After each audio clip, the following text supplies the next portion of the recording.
Day 176 of the Ukrainian war map, also known as Russia's aggression towards Ukraine. Juzzy here, and today is just another quick update as I take a more simplified and down-to-earth approach of the happenings on the ground there in Ukraine. Now, as always, I like to start off with the military losses on the Russian side. I'd like to take this moment again to advise a couple of things. These are just approximate estimates based on the Ukrainian ground forces' reported confrontations. It's not designed for me to compare with the Ukrainian losses, but it is instead designed to show the significant wearing thin of Russian forces instead there. Now, as we can see, the military personnel losses start at 44,300 as reported in the last 24-hour period there.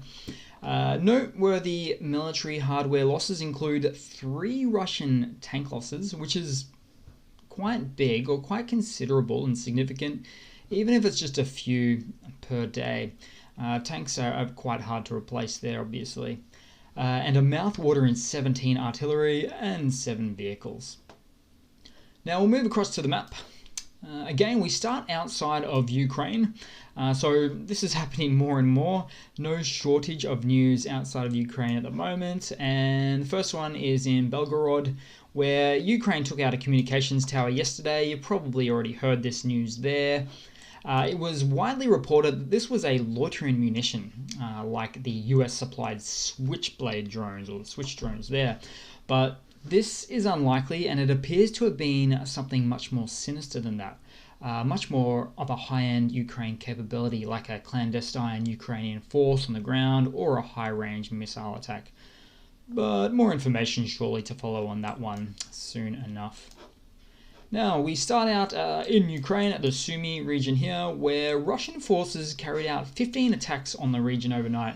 No casualties were reported, but a school, a cultural center, and several residences in the area were damaged.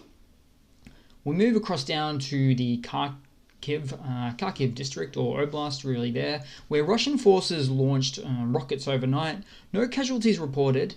Russia is not making much in the way of physical gains in this region there, but Russia's significant intensification of attacks in the Kharkiv region seem to be indicative of their anger at not making much new ground there.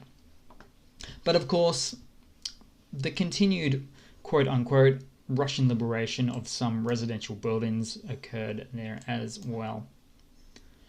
In the Donbass region, so we'll move down just a smidge there, where Russian forces continue to concentrate their efforts in this region, particularly in the town of Bakhmut, as we can see right there. Having said that, the Ukrainian General Staff said Ukrainian forces repelled a Russian offensive near Pavlivka. So if we just scroll down a bit right here, so this chunk of change over here. Also, a Russian munitions depot or dump was reportedly hit in the Amrovivka or Amrovsivka, I should say, city, and I've just highlighted that one there, and we've got the video of course there too. Not a great deal of information. It's always a little bit harder to get further information in a Russian occupied district or region there, but it is what it is. And then, of course, we move across to the Zaporizhia region. Now, maybe just a little bit more information on Zaporizhia. So Zaporizhia Oblast contains both the city of Zaporizhia there and Melitopol, which is in Russian-occupied territory. And on that subject there, explosions were reported in a Russian-occupied resort in the Zaporizhia Oblast. Now, according to the Melitopol city mayor, Russia pulled military equipment out of Melitopol to a town along the Sea of Azov. So the Sea of Azov is here, which effectively connects to the much larger Black Sea there. Now, Russia pulled out this stuff from this equipment, military equipment, from Melitopol to the Sea of Azov town, fearing a strike by Ukrainian forces.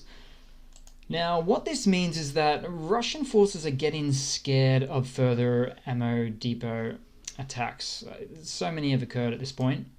So their forces are required to pull their ammo depots further and further back from the Russian front line, which in turn means Russia's supply and logistic capabilities to support their own frontline offensive are getting incredibly hampered. Russia keeps having to learn this the hard way. Of course, you might remember, so this little ship here, just like when Ukraine took out Russia's $170 million or USD Russian Moskva cruiser ship back in April, right at this location, it was just too close to Ukrainian strike capabilities, which are only getting better and better every month. So a very hard lesson that Russia continues to learn. More information about the Zaporizhia region. So Ukraine actually destroyed 3 Russian unmanned aircraft in this region here. So the Zaporizhia Oblast. Just zoom in there a bit more correctly. Ukraine Air Forces also destroyed another Russian Ka-52 Alligator all-weather attack helicopter as well. So that's always nice to see there too in that location. Now we'll move across to Kherson. Always a lot happening here in very particular spots too. So a Russian ammunition depot and a base and a rail link in this spot there, so the Novokhovka area right next to the bridge there, was hit by Ukrainians a short time ago again. Now this is repeatedly happening. Ukraine keeps taking out some of the infrastructure, the depots, the bases there, and it continues to infuriate the Russian offensive on the north bank. So if I'm to zoom out here, this supply line, pretty much the only supply line really, to be honest, that can supply the whole Russian occupied north bank here, as it wants to push into the rest of Kherson and into the Mykolaiv region there as well. But what's happening is Russia just cannot supply their frontliners right there. That's why no gains are really being made. In fact, I've mentioned it in another previous video, and it's all around the internet there, but Russian commanders have actually been pulling themselves back from the front line, the front Kherson line, just to leave their infantry, their grunts, sometimes known as orcs, to really fend for themselves. So Russia's not doing too great there. Now, of course, we move down to Crimea. Russia actually pulls military aircraft out of Crimean air bases recently after recent explosions in the peninsula. There was probably at least 3 explosions in the last 2 weeks confirmed.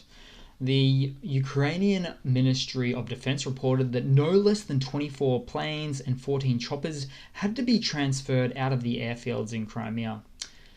The withdrawal comes after large explosions in a number of regions there, so airfields, depots in the peninsula, to the left, the center, and the upper right there. So yeah, there's not a lot of confidence for Russians in the Crimea region at the moment.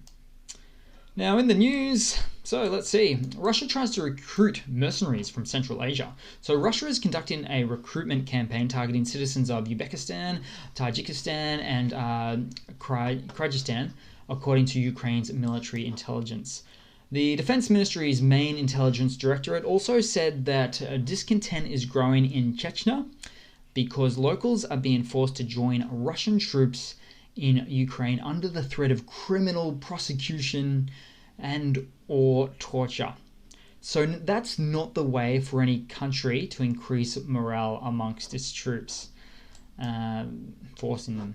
A little bit of news out of Australia, so that's pretty cool, right? You might have noticed my accent. So Australia cancels approval for a new Russian embassy building. Australia said it was specifically to do with a missed construction deadline, though they did say that the full-scale invasion of Ukraine from Russia didn't help Russia's case. So it's not, at least a little bit nice that Australia was being a little bit honest about some of the reasons there too. In other words, this is an example of another country standing up in solidarity against Russia's aggression in Ukraine.